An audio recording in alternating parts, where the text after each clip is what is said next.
So I think I'll go ahead and kick off the meeting. I think we're ready. It's 2:02, right? So thank you everybody for being here and continuing to work with us on the subcommittees and the overall South Central Fresno AB 617 SERP implementation. We're here today to talk about this is the land use subcommittee, and one of the issues that we've been working on is to address the both the SERP measures that talked about collaboration between the city of Fresno and the Air District, as well as the CARB resolution for the South Central Fresno Community Emission Reduction Program, and the specific measure that discussed about additional collaboration and strengthening of the working relationship between the Air District and the city of Fresno on issues of land use and addressing community steering committee concerns. And during the last meeting, the city of Fresno shared with us a draft letter, and we can drop in links to that. It was posted to the community specific website under other meetings. Some of the feedback or some of the discussion that we had during that was sharing with the city of Fresno some memorandums of understanding that had been done between air districts and cities across the state. And I know there were a few steering committee members that sent over some of those documents, and we shared those with the city for the possibility of inclusion, some of the concepts or principles in there. And then the other thing was the discussion of adding a section into the letter that would talk about enhanced notification on projects within the AB 617 community. And so I think today, talking about those two issues in context of the letter between the district and the city that the city provided, and then taking feedback and comments from the steering committee on those topics is what we planned on discussing today. Was there anything else?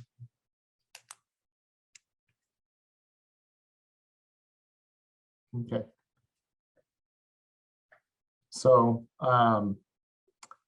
I think I could turn it over to Jennifer to talk about some of the potential changes that were discussed or thought about in regards to the letter. And yeah, absolutely. One of the things that we've been talking to the Air District about is how do we provide additional notification, knowing that we consult with the Air District on a lot of projects, not just in the boundary, but across the city, and we send a lot of notices. So how can the Air District know right away that it's an AB 617 area? So we are investigating a way to flag those in our system so that when we do notice our commenting agencies, that it will be at the beginning of the email or potentially in the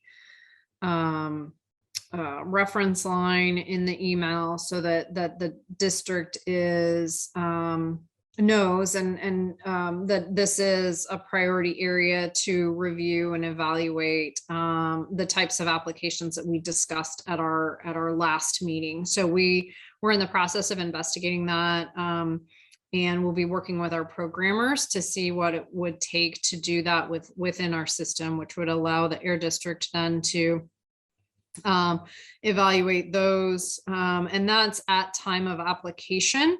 That's not at time of approval. So that's time of application, and then the air district's comments then go into whatever final documents that we produce, but that is at time of application.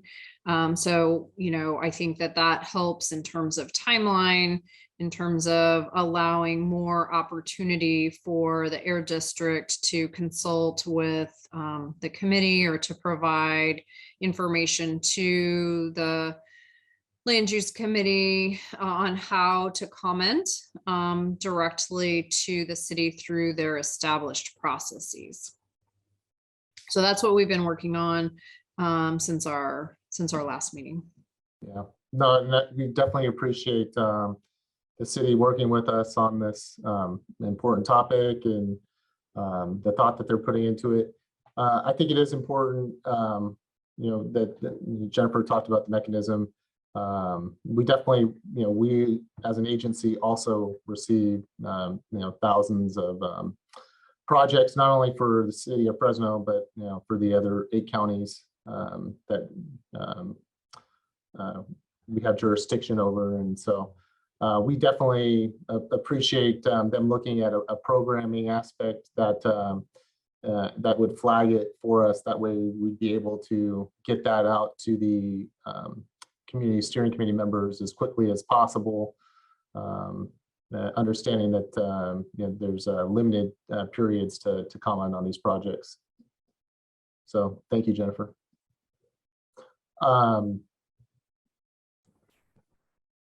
Ryan, could I ask something quickly of Jennifer? Hi, everyone. This is Dolores with Councilmember Arias's office. What's the difference now? Because currently, doesn't the Air District comment on projects as, different agencies, whether the project needs to go?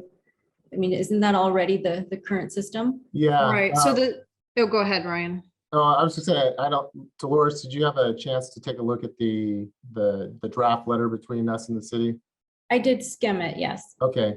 So a lot of the things in that letter have resulted from AB 617 and the enhanced collaboration in working with the city to making sure that we have a full understanding of the projects. That way we can provide the best comments possible for the projects and really taking it into consideration, the community concerns that they may have about these projects. And then, like we're talking about right now, the enhanced ability, the notification, which will provide the steering committee members and members of the public, making sure that it's on their radar so that they can also provide comments. And I think that's really where it goes above and beyond, the existing kind of procedures and that would typically take place.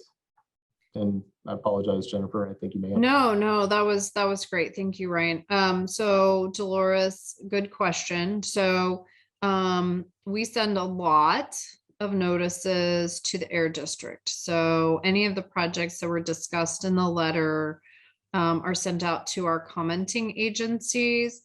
And so they receive a lot of notifications. What we are discussing is programming in some kind of flag so that it would notify the Air District that it specifically was in the AB 617 area so that they knew where it was located, not just, oh, it's from the city of Fresno. So that we think is an enhancement to our current system of notification. So your office receives notifications when we receive applications that there is an application that's been received, and so do the commenting agencies. They all receive a similar notice. I think what we're trying to do is to figure out how to flag those so they're more apparent that they are in the AB 617 area. Got it. Thank you. Yeah, which is important for us to make, like I said, to get those out as quickly as possible out to the community steering committee members.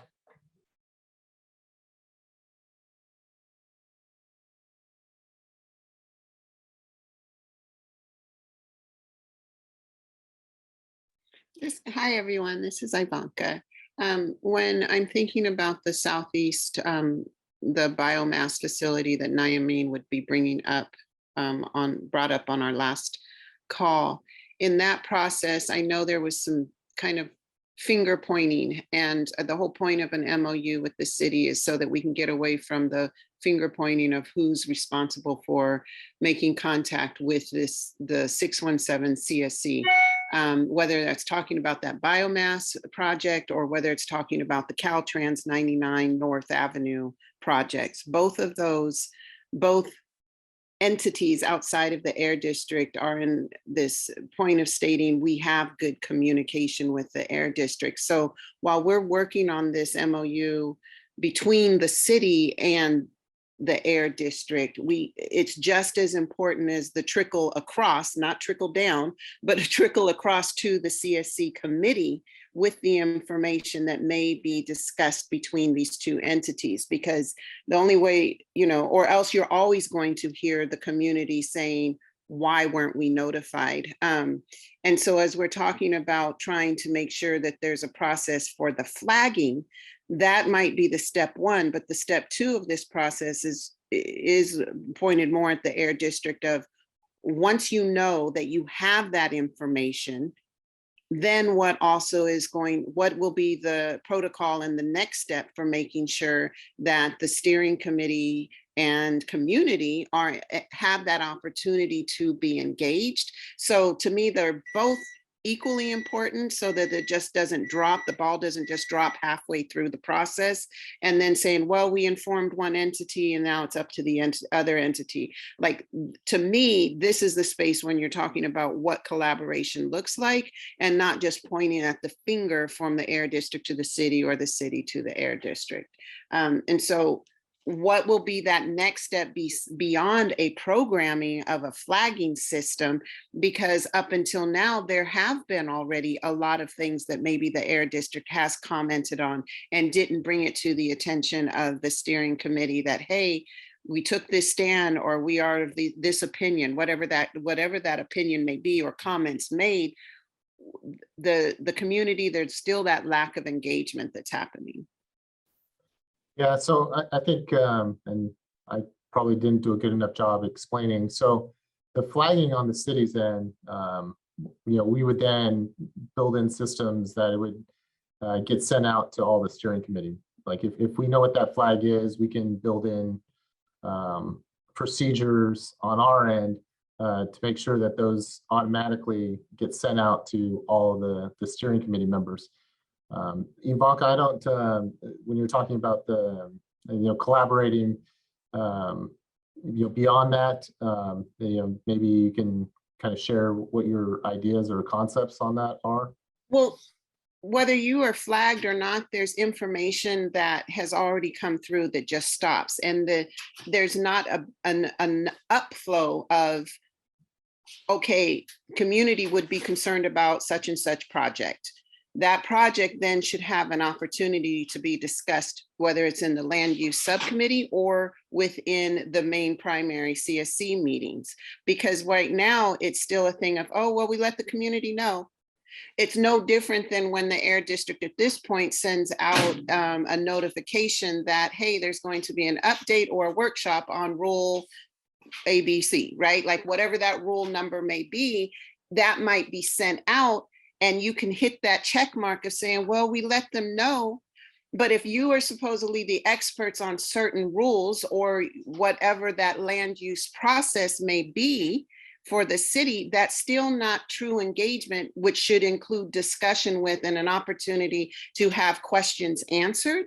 So that really is just the first step to go as far as just saying, okay, we let you know. Well, now, thanks for letting us know, but now that we have this information, are we going to have a chance to discuss it, to get questions answered, to give the input before the final time and a deadline of a comment period that goes back to the city? So there needs to be another step besides just flowing the information one way and then washing your hands of it and saying, well, community knew.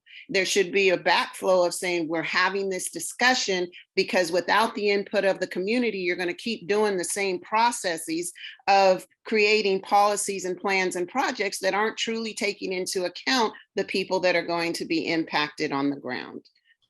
So if I'm hearing you right, Ivanka, what you're saying is that the steering committee members and the members of the public, or the members of the the community steering committee members, to have an opportunity to ask questions in regards to the projects themselves, to better be able to formulate comments that they could provide to the city on those projects. Yeah, and as a public health agency, the Air District should be wanting to hear that information to make sure that when you're making comments from an Air District point of view, that it's taking in the point of view of the community members that the health agency is supposed to be protecting.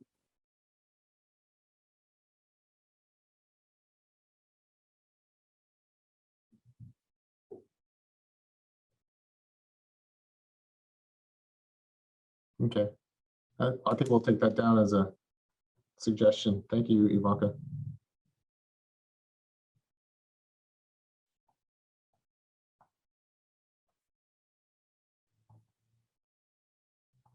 Any other suggestions from? Let's see. Any thoughts, Isabel or Kevin, Janet, Kim, Dr. Curry? I am sorry, I had to join late, so I may have missed some of the rich discussion.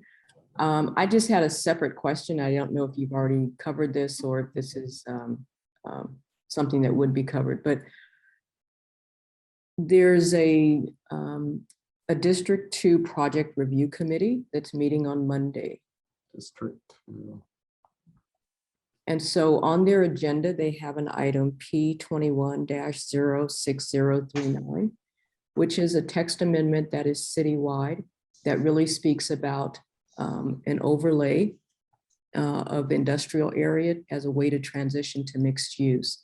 So I'm wondering if someone can speak directly about what that, I've not been able to actually see what the information and documents are, but since this is the land use committee, I'm wondering if anyone can speak to what that text amendment looks like, what's included in it, and how we think that's going to be useful in terms of respecting the Southwest Pacific Plan and all of the work that went into creating a space where we were not adding additional industrial space.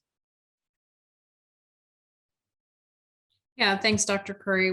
The city has initiated a text amendment to try to deal with some of the conflict areas for where industrial existed before being rezoned to mixed use, and to establish a process which would be very public to allow for those uses to continue, but it would require that the applicant of the property would apply for that, and then it would go through a standard process. We have initiated. The committees will start their evaluation and review next week. We anticipate probably about 6 weeks for committee review. And getting that feedback before we go forward in the process. So it would allow for us to try to get in front of applicants wanting to go back to purely industrial zoning and undermine the designations that were provided in certain specific plans and even in the general plan when they were adopted. Yeah, thank you for that. I was curious about the way that it's being brought forth, which is through the project review committee for District 2. And so I wondered how they're actually on the agenda for all of them over the next 6 weeks. All of the district committees have to review it. They just happen to be the first one in the queue. I see. And so District 2 doesn't technically have much industrial sites there, do they? But you're saying that it will be reviewed by every, So yeah, along Shaw, there were developments that were developed as either a business park or an industrial site that were developed and then rezoned to mixed use through the general plan process. So again, because it's citywide, every district has to review it before we can take it to planning commission.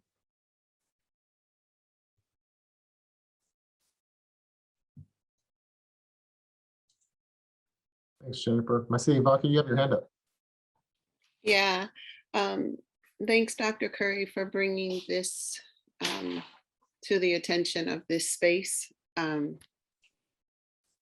As leadership council, we're completely opposed to this ordinance, even in the naming of it. The naming of it, of calling it an ordinance that is neighborhood industrial. I mean, the two words alone, if it's a neighborhood with an industrial overlay, that's the title of this ordinance that's trying to come through. And it really appears that the conversations between the city are trying to come up with a solution to the problem that started with the Elm Avenue rezone of the 92 acres. And I look at this as, while it's becoming as an ordinance to state that it's citywide, we know that the city is really looking at, if we do a blanket, then we can't be accused of only placing industry in the southern parts of Fresno, because we're making it citywide, and there might be certain parts that it could be compatible with, but we still know that it's mostly going to affect and impact the residents of all parts of South Fresno. And when we looked at that the Elm Avenue compared to this, it's still going to allow for everything that we were fighting against, from changing Elm Avenue from mixed use back to light industry. It really, the way it's written, it's really setting it up so that there will be multiple opportunities for industry, whether it's freight or freight terminals, any of that to be placed in commercial mixed use areas. So it's very concerning. So I hope that the Air District does look this over and plans to make some kind of comment at one of the implementation committee meetings, and actually putting forth a comment letter to Planning Commission.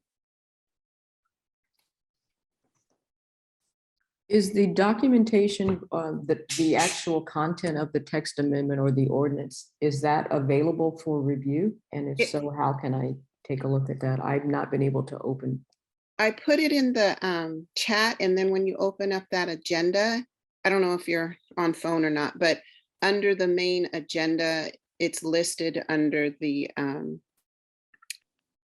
project materials. Mm-hmm. Okay, thank you. It actually has the project submittal. Yeah, okay, thank you. Yeah, I was looking at it now. This is Kevin. I had a comment or two, if that's okay, with Venice and Ivanko. Certainly. So not specific to this, I'll comment on this particular thing in a moment, but looking back at the earlier report out from the district and the city regarding this new process. So I appreciate the city building in a notification to the district when something is going to need to be noticed that is in the 617 area. So there's several different, sort of layers in the process. So I'm wondering when this notification would take place. So there's the early part of the process when the developer comes to you and has sort of a pre-planning meeting and and then submits, I can't remember what it's called, but essentially again, prior to pulling permits and starting CEQA, sort of a letter of intent to do this project. And again, sorry, I don't have the I knew that at one point. It's way far in the back of my brain now.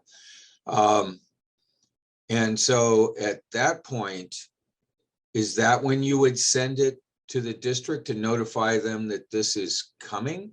Or would this only happen when you moved to begin CEQA, and of course the district then has to comment on the CEQA findings or whatever the developers put in CEQA at that point, or their contractor?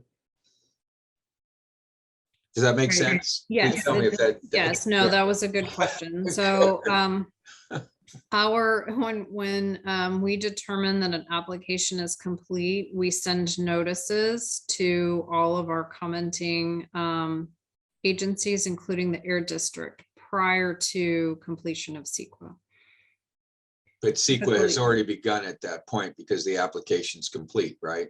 No, so CEQA is the only thing that's required is there's a checklist that says Right. specifically what types of studies need to be done, but the environmental assessment has not been completed and is not completed until after all of the comments during the commenting period from the agencies have been received. So, you know, this doesn't, so we've always done that. We've always noticed all of our commenting agencies.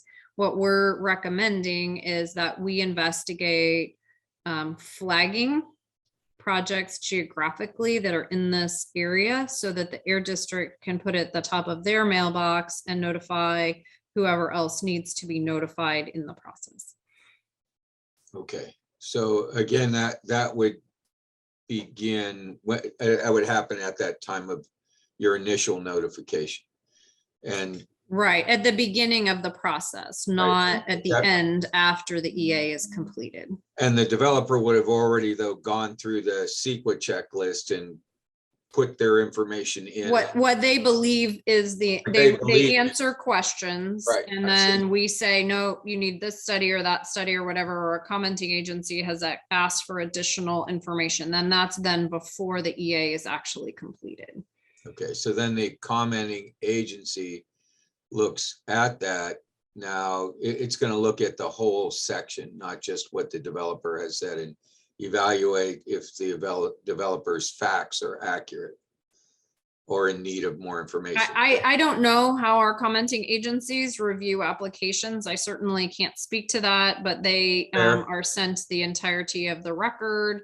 And then they are, they can review, and then they would apply whatever rules apply to their agency and return that to the city prior to the actual drafting of the CEQA document. And Brian, thank you. And Brian, presently, this is a closed process at your end, right? When you receive these, there's presently no notice. And again, correct me if I'm wrong, that goes to the public from you that you're now doing a CEQA review of this particular application for your area. Of course, there's numerous environmental areas that need to be addressed under CEQA, but yours is specific to the stationary sources related to air pollution, and I think CARB has the other side of it, as I understand it. Again, would that be accurate, Brian? Yeah, I'll let Mark. Brian, sorry. Yeah, I could take that one, Kevin. That's accurate. We'll take the projects that are submitted from the city as a commenting agency to us to basically take an initial screening of the project, see what the potential air quality impacts may be. If it's considered a large project, we'll recommend the emissions be quantified. A risk assessment may be performed, and identify any district rules and regulations that would apply to the potential development project. So does it trigger ISR or NSR or whatever? We'll identify, yeah, if it triggers our applicability criteria and our rules and regulations, we'll identify that in our comment letter. I think for this committee, and please hopefully committee members can let me know, but I think an in-service or something on that for folks, maybe a little training on what goes into that would be helpful into your assessment and where those triggers are. I know all those documents are available, but if you could do a little webinar or something like that for those who are interested to better understand, what is it that triggers you to make a finding in CEQA? Yeah, we have our guidance for assessing and mitigating air quality impacts, our GAMACI, which is our, Right, the GAMACI, there you go. Yeah. that document has our screening thresholds, our small project analysis levels, characterizes, our ISR rule, our applicability criteria and whatnot, our screening levels that we use in order to determine potential air quality impacts of a given development project. I think for everybody, maybe a quick, slideshow at some point here in the near future to help everybody understand that. Are you would thinking in the be useful. CSC meeting or in the subcommittee would be most subcommittee meeting. in the subcommittee? Yeah, subcommittee meeting. Okay. But is there any of my fellow subcommittee members that would be opposed to this or are not interested? Not opposed, Kevin. I agree with you. This is Kimberly. I think diving into GAMACI is always challenging for me. I've been looking at it for 15 years and I still find myself confused at times. So I think altogether we can ask questions and come out of it with a better general understanding. And then the other piece is this is not a public process, though it is eventually made public.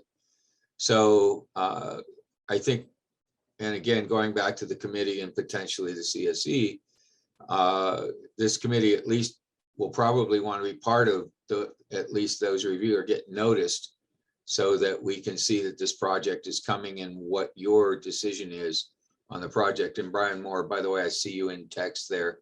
Thank you for your note. Appreciate it.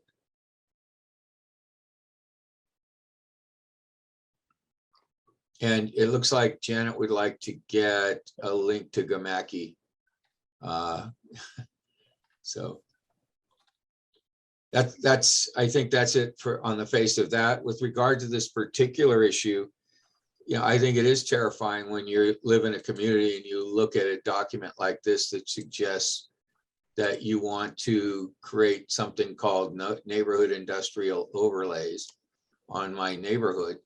I know I'd go pretty ballistic if I got a notification of this in my mailbox. So I'm assuming there's something in there that we don't understand. I went to the link to the map. That was really quite useless because it just takes you to the general map page for the whole city, which has some really cool maps, but not one specific that says neighborhood industrial overlay proposal. So if you're going to send the public to a map page, Jennifer, it would be really helpful, if that map page actually had something titled to the issue. I'm sure if I dive in here and read project submittal, I may get some guidance as to how to find it on the map. But I think for the general public who might be interested, or even some of my colleagues, that's a lot of time and energy. So how do you handle that now? I mean, have you checked the map viewer there and looked at what it shows you when you click on it in that? Jennifer, I'm speaking to you. I have no, first of all, I have no idea what you're talking about, so I'm gonna have to ask staff what link you're talking about. So on the notice. No, I believe you. I have no, Yeah, they have, just FYI, they have relative links under the matter. Okay. The matters item 4A, plan amendment, rezone application, P, whatever, location citywide, so that it is citywide. And it says project submittal, click link, and then you get the document that Ivanka was referring to. And then map viewer, which most of us would assume would take us to a map that, would show us what was happening here. sure. No, That may be I appreciate that, Kevin. Okay, I will yeah. I will check with staff on that. Yeah. It should be titled the same is all I'm saying, right? Yeah. Well, no, the map viewer typically goes and looks at the city, like where could it apply, right? So it's anything that could be applicable in this particular case, but I can certainly look at that. Thanks, I appreciate it. There's a lot of maps there, so it's tough without a little more specificity. And it looks like this is going through the city process. Now, will this be subject to CEQA as well? Because it's not an actual project, it's just rezoning.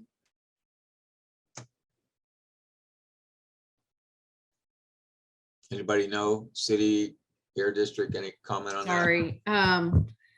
So any project that wishes to use this overlay will have to go through a rezone process and will have to do its own CEQA. This by itself does not trigger a CEQA evaluation in and of itself. But any application would need to go through the process. So it doesn't just automatically say all this is allowed. It says, if you apply for it, here's what could be allowed, either conditionally or permitted. And then it would go through the full process of layering that over the existing district.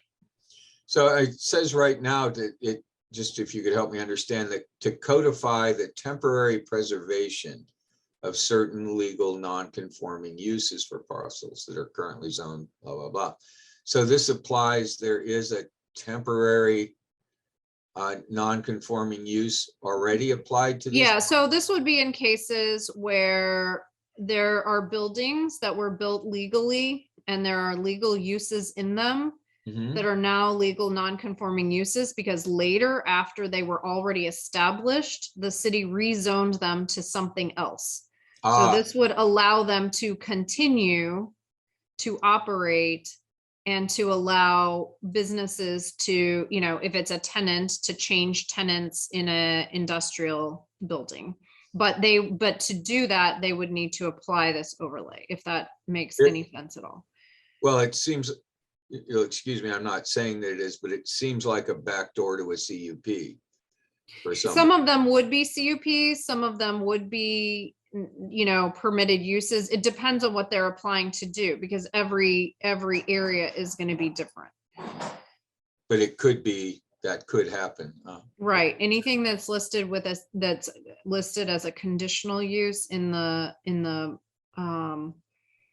proposed text amendment would be a CUP. But the biggest thing is that this doesn't apply unless an applicant says, hey, I want to use this on my property because I need a new tenant, I need financing, whatever that is for this existing thing. And then they would have to come to the city and go through the full process, which includes CEQA. They would have to make the determination that this use is less intense, is not more intensive, essentially. Okay, thank you. I really appreciate it. That was very, very helpful. And thanks, Ryan. Yeah. Ryan. Thanks, Kevin. Thanks, Jennifer. Dr. Curry? Yeah, thank you for some of the clarification. Will there be a way, or are you willing to put together what you just described, which is this process of what people would have to do in order to trigger this process? Is that already written up in a document? Well, an overlay is a zoning district and it just lays over existing zoning districts. So actually I'm asking more specifically about the way that you intend to apply this process. So if you could walk through, as you talked about, they'd have to do X, Y, and Z in order to. Right, that's already codified in the development code. Anything that has an overlay has to go through a rezone process. So This Dr. isn't Curry, any different than you know any what? other overlay. I'm sorry. I'm distracted. I apologize. I had a death in the family. I apologize. I'm very distracted right now. So if can you rephrase the question? I'm sorry, Dr. Curry. Sure. Sorry for your loss. Yeah, what I really want to see is a one-pager that describes how you intend to implement this. So if you're saying the tenant, whoever needs to go through a process, I'd like to see what that process is step by step, whether or not it exists somewhere else. This is primarily focused on Southwest Fresno. And so as a Southwest Fresno resident, I want to see exactly how this process is intended to unfold, what people will have to do in order to trigger it, and how it is that it's going to uphold the existing zoning in a way that does not allow for continued misuse of the land. So I'm asking for a one-pager or something that details step by step what a tenant will have to do, what are the processes, and if it already exists, that's great. Yeah, I yeah, would we just can, like to see yeah, it. absolutely. We can definitely do that. I think that that's good clarification to explain how an overlay works and how it would be applied. It would be the property owner who would need to apply for the designation.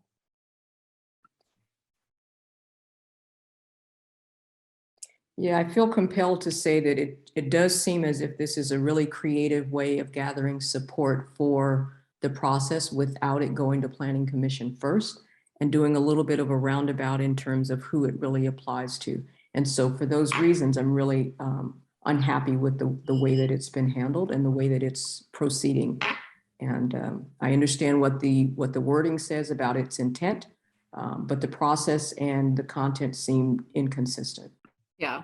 So it won't be applied unless somebody applies for it. And I'm not running around like letting people know that it's available. So that would be up to a property owner to go find it and say, oh, I want to use this on my property.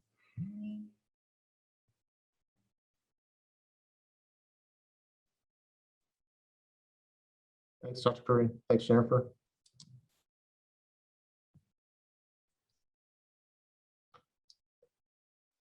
Any other questions, comments? If not, timelines as far as the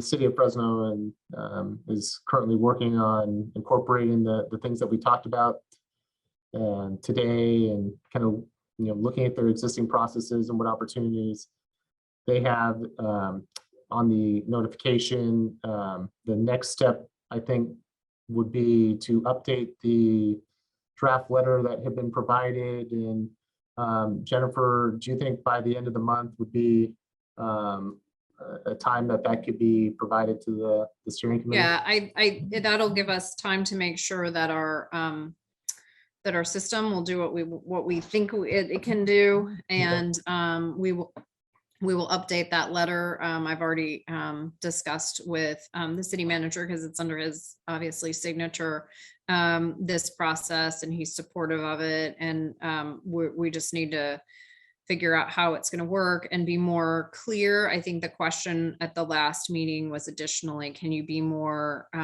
clear in the process? I had summarized in the paragraphs, kind of summarized process, but I was asked for more details, so we will provide that as well. Okay, great. Yeah, and I think you mentioned maybe simplification of some of the language to make it more clear. Is that another? Or just maybe like, to simplify the process and the language to, yeah, absolutely. Yeah. Okay. Thank you so much. Yeah.